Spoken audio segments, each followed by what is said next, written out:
31 bab. Filistiyaliklar İsraillar bilan jang qilishdi. Nurg'un İsraillar Gilboa teg'ida qazo qildi. Qolganlari Filistiyaliklardan qochdi. Filistiyaliklar Saul bilan uning o'g'illarining orqasidan qo'g'lab, oxiri Saulning o'g'illaridan Yonatan, Abinadab, Malkishuvalarni o'ltirdi. Saulning atrofida jang avjiga chiqdi. Shu paytda Saul düşman o'qiyachilari tarafidan etilib, qattiq yaralandirildi.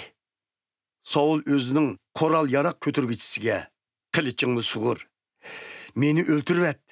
Avo xatni sizlar kelib, menga qilich sanjib, meni xo'rlamasin, dedi.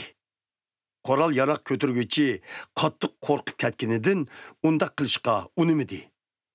Saul o'zining qilichini sug'urib chiqarib, o'zini qilich ustiga tashladi. Qoral yaroq ko'targichi Saulning o'lganligini ko'rib, umu o'zini qilichi ustiga tashlab o'ldi. Shuning bilan Saul, uning 3 o'g'li, qoral yaroq ko'targichisi va barliq odamlari shu bir kun ichida birga o'ldi. Yizrael jilg'isining qarshi tarafida va Iordan daryosining nerisida turayotgan İsraillar İsrailiya lashkarlarining qochqanligini, Saul va uning o'g'illarining o'lganligini ko'rib, shaharlarini tashlab qochdi. Ondan Filistiyaliklar kelib, u shaharlarga o'ltiraqlashib qoldi. Atsi Filistiyaliklar o'tirilganlarning kiyim-kechaklarini soldirib berishga kelganda, Saul bilan uning 3 o'g'lining Gilboa teg'ida o'lik holda yotganligini ko'rib, Saulning qallasini kesib elib, Savut dubulg'alarini soldirib oldi.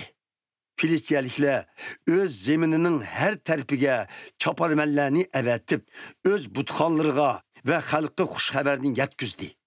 Ular Saulning Savut dubulg'alarini Ashtorat degan ayol ilohning butxonasiga qo'yib, jasadini Beytşan şəhərinin sepiliga mıxlab qoydu.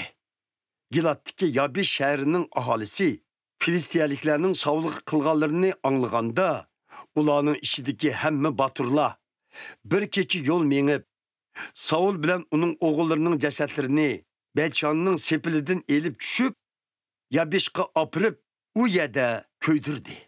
Ondan ular so'ngaklarini elib, Yabishda bir yulg'un darxining tuyiga dafn qilib, 7 kun ro'za tutdi.